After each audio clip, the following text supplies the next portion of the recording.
Ma copine m'a dit que ce n'était pas de la tromperie si on était en pause. Après avoir appris son week-end, j'ai dit, définition intéressante. Puis je lui ai laissé une pause. Elle n'oublierait jamais ce qu'elle avait découvert en essayant de revenir. Moi, un homme de 29 ans, je rangeais le placard de notre appartement quand j'ai trouvé le reçu. Glissé dans la poche de la veste de ma copine Tessa, 27 ans, un reçu d'hôtel datant d'il y a 2 week-ends. Le week-end où elle était censée être chez sa sœur pour aider avec le nouveau bébé, le Marriott du centre-ville. 2 nuits, room service pour 2, champagne, tout. J'ai eu un coup de cœur, mais j'ai gardé mon calme. On était ensemble depuis 3 ans, on vivait ensemble depuis 1 an. Les choses avaient été difficiles ces derniers temps. Le stress au travail, ses plaintes concernant mon indisponibilité émotionnelle, les habituelles frictions relationnelles. Mais trompé, je ne l'avais pas vu venir. J'ai vérifié son historique de localisation. On a partagé nos adresses par sécurité. Elle était bien allée à cet hôtel, pas chez sa sœur à 2 heures de route. Quand elle est rentrée de son travail marketing, j'étais assis à la table de la cuisine avec le ticket de caisse. Moi, comment va le bébé de ta sœur? Il s'est figé une fraction de seconde. Oh, bien. Vraiment bien. Mais il n'a toujours pas dormi de la nuit. Il a glissé le ticket de caisse. Ça a dû être dur de l'aider depuis le Marriott du centre-ville. Son visage a affiché environ 6 expressions en 2 secondes. Choc, panique, puis défi. Bon, attends. Je peux t'expliquer. Je t'écoute. On avait quasiment rompu ce week-end-là. Vraiment? Tu avais été si distant. On ne s'était pas vraiment parlé depuis des jours. Je pensais qu'on était en pause. Tu m'as dit que tu allais chez tes sœurs. Tu m'as embrassé pour me dire au revoir. J'avais besoin de temps pour réfléchir. Et oui, j'ai retrouvé Gareth. Gareth? Ton ex Gareth? On a juste parlé. Enfin, surtout parlé. Mais ce n'est pas de la tromperie si on était en pause. Définition intéressante. Quand exactement a commencé cette pause? C'était implicite. La tension entre nous, la distance, les couples font des pauses. Tu m'as dit qu'on était en pause? Je n'aurais pas dû tout te dire. Tu aurais dû le savoir. C'était ahurissant. Elle a décidé unilatéralement qu'on était en pause. Elle a couché avec son ex, puis est rentrée à la maison et s'est comportée normalement. Elle a même eu l'audace de se plaindre de ma cuisine ce dimanche soir. Tu as raison. On devrait faire une pause. Soulagé. Tu vois, tu comprends. On avait juste besoin d'espace, aussi. Une pause définitive. Tu as 30 jours pour déménager. Quoi? Tu ne peux pas être sérieux. Ce n'était même pas une tromperie. Alors tu n'as aucune raison de te sentir coupable. 30 jours. Voilà le truc. L'appartement était à moi. Mon nom était sur le bail. J'y avais vécu 2 ans avant qu'elle emménage. Elle me payait sa moitié mensuellement, mais n'avait aucun droit légal sur l'appartement. Elle a essayé les larmes, la colère, la négociation, et a même sorti la carte du « Où vais-je aller ?» Tu me mets vraiment à la porte pour une seule erreur alors qu'on n'était même pas ensemble. On était ensemble. Tu as décidé qu'on ne l'était pas. Tu l'as dit à ton ex plutôt qu'à moi et tu as passé le week-end avec lui. Les actes ont des conséquences. C'est tellement typique. Une seule erreur et tu gâches 3 ans. Tu as tout gâché au Marriott. Je sors juste les poubelles. Elle est partie en trombe appeler ses amis, probablement pour faire tourner l'histoire. J'ai commencé à tout documenter. Le reçu, des captures d'écran de son historique de localisation, j'ai même trouvé son historique Venmo montrant qu'elle avait partagé l'hôtel avec Gareth. Classe. Cette nuit-là, elle a dormi sur le canapé. J'ai changé la serrure de la chambre, mon appartement, mon droit. Elle pouvait utiliser la salle de bain et la cuisine, mais mon espace personnel était interdit. Le lendemain matin, je me suis réveillé avec 47 SMS de ses amis. Comment as-tu pu la mettre à la porte pour une pause? Elle a fait une erreur.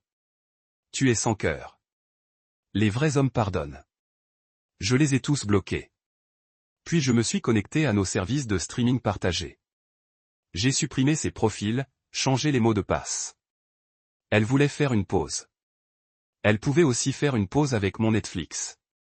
Quand je suis rentré du travail, elle était là avec des renforts. Sa meilleure amie, Chloé. Marcus, tu es ridicule. Les couples traversent des épreuves. Tessa t'aime. Moi, je me suis aimé jusqu'à ce que je sois dans la chambre d'hôtel d'un autre homme. C'était juste la confusion. J'étais vulnérable. Tu vois, elle explique. Tu devrais écouter. J'ai entendu l'explication. Une rupture dont je ne savais rien équivaut à une tromperie. Ça ne compte pas compris. Encore 29 jours pour déménager. Tu vas vraiment la jeter à la rue? Elle a 29 jours pour se débrouiller. Peut-être que Garrett a de la place. Lui non. Nous non. C'était juste ce week-end-là. Cool. Alors tu as plein d'autres options. Ils sont partis après encore des larmes et des accusations. J'ai commandé une pizza et j'ai savouré le calme. Mais Tessa n'avait pas fini. Oh non, elle commençait juste à se vanter de tout. Première mise à jour. La phase de négociation, le 3e jour du préavis de 30 jours, et Tessa a changé de tactique. Fini les larmes et la colère. Maintenant, elle était en mode manipulation totale. Elle est rentrée à la maison et a trouvé son dîner en train de préparer, vêtue de la robe que je lui avais complimentée une fois il y a 6 mois. Cheveux coiffés, maquillage parfait. Tessa, j'ai fait ton poulet parmesan préféré. Merci. J'ai déjà mangé. Le visage tombant. Oh, eh bien, on pourrait partager un verre de vin et parler de ta recherche d'appartement. Bien sûr. De nous. On peut surmonter ça. Il n'y a pas de nous. Il y a moi et il y a toi qui dois trouver un logement en 27 jours. Elle a tout essayé cette semaine-là. Elle a cuisiné des repas élaborés que je n'ai pas mangés. Elle a porté des tenues de plus en plus révélatrices que je n'ai pas remarquées. Elle a même essayé d'initier une intimité un soir. Se rapprochant sur le canapé. Tu te souviens comme on était bien ensemble? Déménager. Je me souviens de toi à l'hôtel avec Garrett. C'est assez frappant. Pourquoi es-tu si froide? Une seule erreur ne devrait pas définir toute notre relation. Ce n'était pas une erreur. C'était un choix. Plusieurs choix en fait. Choisir de mentir. Choisir de le rencontrer. Choisir de prendre un hôtel. Choisir de... Ok, je comprends. Mais les gens méritent une seconde chance. Tu en as une. Une chance de prendre un nouveau départ ailleurs. C'est laquelle a joué ce qu'elle pensait être son atout. Je paie la moitié du loyer ici depuis 1 an. J'ai des droits de locataire. Moi? Tu me paies directement, pas le propriétaire. Pas de bail, pas d'accord formel. Tu es un locataire au mois. Je vais contester. Je prendrai un avocat. Moi? Cool. Ils te diront la même chose. Tu veux que je t'en recommande un? Elle a vraiment appelé un avocat. 3, en fait. Ils lui ont tous dit que sans bail ni contrat de location formel, ses droits étaient minimes. Un préavis de 30 jours était généreux. Mais ensuite est arrivé le comportement vraiment prétentieux. J'ai commencé à recevoir des notifications de débit de carte de crédit dans des magasins haut de gamme. La carte supplémentaire que je lui avais donnée pour les urgences était en panne. $500 chez Nordstrom, $300 chez Sephora, $250 chez Sun Boutique. J'ai appelé la banque immédiatement, j'ai annulé la carte, puis je lui ai envoyé un SMS. Moi, la carte de crédit d'urgence est annulée. Bien essayé, Tess. J'ai besoin de vêtements pour un entretien. Comment suis-je censé décrocher un emploi sans tenue correcte? Moi? Avec les vêtements que tu possèdes déjà? Concept insensé. Tu m'abuses financièrement. Moi? Je me libère financièrement. Légère différence. Elle a envenimé la situation, a commencé à dire à des amis communs que j'étais violent, contrôlant, que je l'avais isolé financièrement, a publié de vagues stories Instagram sur la survie de relations narcissiques et les signaux d'alarme d'abus financiers. Un ami commun, Derek, m'a même appelé. Mec, Tessa a dit des trucs insensés comme quoi tu contrôles tout l'argent. Moi? Elle avait une de mes cartes de crédit pour les urgences. Elle l'a utilisée pour acheter $1500 de vêtements après que je lui ai donné son préavis de départ. Tu trouves ça normal? Attends, quoi? Elle a dit que tu l'avais mise à la porte pour avoir pris un week-end de santé mentale. Un week-end de santé mentale à l'hôtel avec son ex. C'est une nouvelle version. Son ex? Elle a dit que c'était une cure thermale. Elle lui a envoyé la photo du reçu. Spa pour deux avec champagne et room service. Zut, elle ment vraiment. Menteuse. La nouvelle s'est répandue. Son récit s'est effondré. Les amis qui m'avaient agressé ont commencé à se taire. Mais Tessa a redoublé d'efforts, a commencé à amener des mecs à l'appartement, des inconnus d'appli de rencontre, à les embrasser dans le salon alors qu'elle savait que je serais à la maison. Moi qui les croise pour aller à la cuisine. Salut, je m'appelle Marcus. Je suis propriétaire de cet appartement. Elle déménage dans 18 jours, pour info. Les mecs partaient généralement assez vite après ça. Tessa, tu sabotes ma vie amoureuse maintenant. Moi qui fournis juste des informations pertinentes, de la transparence, tu sais. Elle a tenté une autre manœuvre financière. Elle a prétendu que je lui devais de l'argent pour les améliorations qu'elle avait apportées à l'appartement. Elle a présenté une liste détaillée. Coussin, $200. Rideau de douche, $50. Rangement du placard, $500. Son temps évalué à 50 heures. Travail émotionnel, $2000. Moi, les plantes. Contre-offre. Tu prends tes coussins et tes plantes en partant. Je garde le rideau de douche en paiement des charges auxquelles tu n'as jamais contribué. Les charges étaient comprises dans mon loyer. Ton loyer était la moitié du mien. Les charges étaient mon cadeau. Cadeau révoqué. Elle a crié au tribunal des petites créances. Je l'ai accueilli avec plaisir. Je lui ai dit de conserver tous les reçus de sa facture de travaux émotionnels. Le juge adorerait ça. Deuxième mise à jour. L'extinction a éclaté. Il restait 2 semaines de préavis et Tessa a pété les plombs. Si elle ne parvenait pas à me manipuler pour que je la reprenne, elle essaierait de détruire ma vie. D'abord, elle a appelé mon employeur, a dit au RH que je créais un environnement de vie hostile et que cela affectait mon travail. Les RH m'ont appelé, confus. Marcus, nous avons reçu un appel inquiétant concernant ta situation familiale. Moi de mon ex-petite amie qui a donné un préavis de 30 jours pour quitter les lieux. Elle a dit que tu la harcelais. Moi leur montrant des SMS. Voici l'historique complet de nos SMS. Toute la logistique concernant les dates de déménagement. Voici ses menaces de poursuite judiciaire. Voici ses aveux d'infidélité. Pourquoi nous a-t-elle appelé exactement? Par désespoir. Elle a 14 jours pour trouver un nouveau logement. Ce n'est pas notre service. Mais documente tout au cas où elle s'en prendrait à nous. Elle a envenimé les choses. Elle a lancé une campagne de chuchotement à ma salle de sport. On était allés à la même salle, on avait le même coach. Soudain, les gens se sont mis à me regarder. Le coach m'a pris à part. Dis donc, Tessa raconte aux gens que tu la harcèles ici. J'ai cet abonnement depuis 5 ans. Elle s'est inscrite l'année dernière.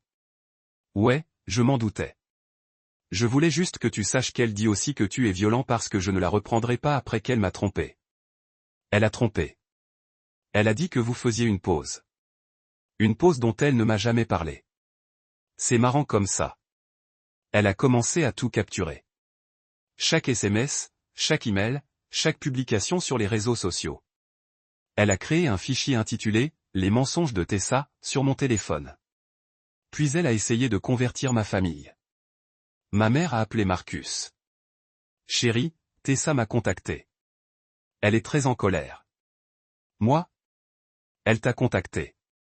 Elle a dit que tu la rendais sans abri à cause d'un malentendu. Maman, elle m'a dit qu'elle était chez ses sœurs, puis qu'elle avait passé le week-end à l'hôtel avec son ex. Oh, elle a oublié ça. Choquant. Tu veux que je la bloque? S'il te plaît. Mais le comble du privilège est arrivé quand j'ai découvert qu'elle faisait visiter l'appartement. Je suis rentré tôt du travail. J'ai trouvé Tessa en train de faire visiter l'appartement à une jeune femme. Tessa. Et voici le salon. Belle lumière naturelle. Le loyer est de 1400 $ tout compris. Madame, c'est parfait. Quand puis-je emménager? Salut, je suis Marcus. Je suis propriétaire de cet appartement. L'air confus. Elle a dit qu'elle était la titulaire du bail. Ce n'est pas le cas. En fait, elle déménage dans 10 jours. Je n'ai pas posté de colocataire. Quoi? Tessa, que se passe-t-il? Il est juste. On a un désaccord avec la femme. Elle a triché. Je lui ai donné un préavis de 30 jours. Elle essaie de sous-louer une chambre qui ne lui appartient pas. Cours. La femme a pratiquement couru. Tu viens de me coûter une colocataire pour un appartement que tu n'as pas. Comment ça marche, Tessa?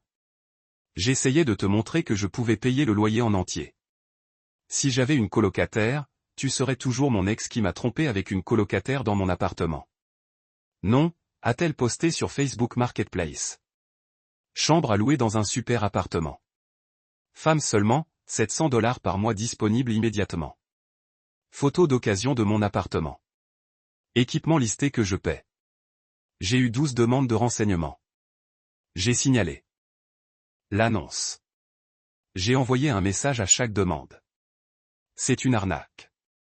Elle n'est pas propriétaire de cet appartement et elle est en train d'être expulsée. Tessa a perdu la tête. Tessa, tu me gâches la vie. Comment suis-je censé trouver un logement sans argent? Trouver un deuxième emploi? Demande à Gareth. Vend ses vêtements Nordstrom. Gareth ne veut même pas me parler. Il dit que je suis trop dramatique. Choquant. La partenaire infidèle ne veut pas de l'infidèle à temps plein. C'est laquelle a commis sa plus grosse erreur. Publié sur Instagram. Quand on est sur le point de se retrouver à la rue parce que son ex est un psychopathe qui ne peut pas gérer ça. On était en pause. Certains hommes ne supportent tout simplement pas que les femmes indépendantes fassent leur propre choix. Les violences conjugales ne sont pas toujours physiques. Abus financiers, violences narcissiques, harcèlement, survivante de violence. Ma tagué. Ma société. Ma salle de sport. J'avais été patiente, calme, raisonnable, mais je m'accusais publiquement de violence alors qu'elle était infidèle. Il était temps de lever le pied. Dernière mise à jour. La rupture qu'elle n'oublierait jamais. Il lui restait 10 jours de préavis lorsqu'elle a publié ce message. Au 9e jour, elle suppliait qu'on le supprime. Voyez-vous, Tessa avait oublié que j'avais des reçus. Des reçus et des captures d'écran. Et un très bon ami avocat, Antoine, qui avait suivi la scène. Antoine, elle a tagué votre entreprise en prétendant avoir été victime de violence. C'est de la diffamation, mon ami.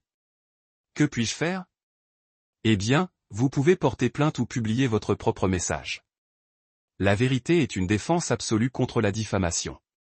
Alors, j'ai publié un message Facebook. J'ai tagué tout ce qu'elle avait tagué. Puisque mon ex a choisi de rendre notre affaire privée publique, voici les faits. Elle m'a dit qu'elle rendait visite à sa sœur. Elle a passé le week-end à l'hôtel avec son ex, reçu joint. Interrogée, elle a prétendu que nous étions en vacances. Je n'étais pas au courant.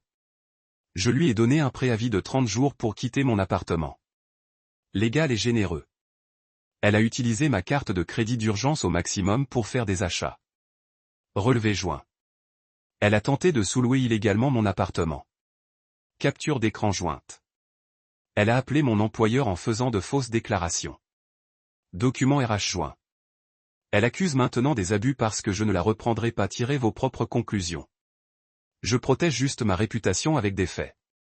La publication a explosé. 847 réactions en 3 heures. Les commentaires étaient brutaux. Elle a vraiment essayé de sous-louer votre appartement. Cette histoire de carte de crédit, c'est du vol.